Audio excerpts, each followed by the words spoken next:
Hi, I'm Jay from Wood Finishes Direct. In this video, I'll be teaching you everything you need to know about the Man's Extra Tough door varnish. I'll be applying it to this JB Kind Snowdon door from their Oak Shaker range. It's a beautiful door and it's so easy to finish. So, what is Man's Extra Tough door varnish? Get comfy and I'll explain.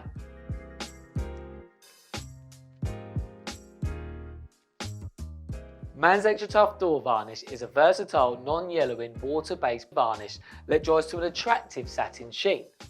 Every bit of wood is different, so I always recommend a test area to make sure it gives you your desired results.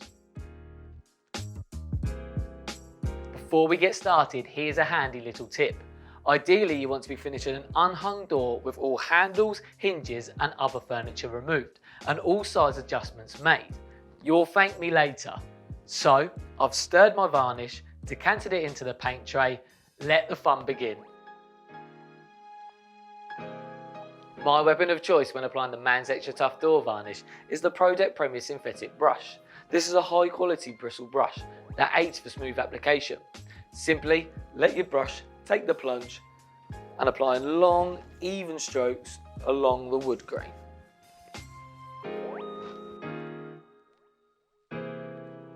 So I've let this dry for an hour and a half and now it's time for an especially important step. Giving your door a light sand with a finishing pad. This method aids adhesion of the second coat and gives you a better finish all round. Once you've done that, just clean off the door and apply your second coat the same way as you did the first.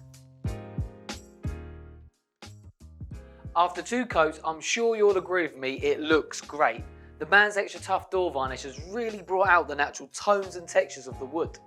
We're nearly done. All you need to do now is reapply all the furniture and it's ready to be hung.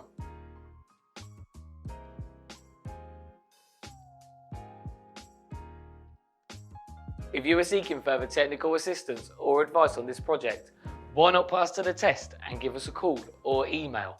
We are the experts after all. All the products mentioned in this video are linked in the description on YouTube. Like what you've seen? Don't forget to like and subscribe for all future content. And remember, always do a test area.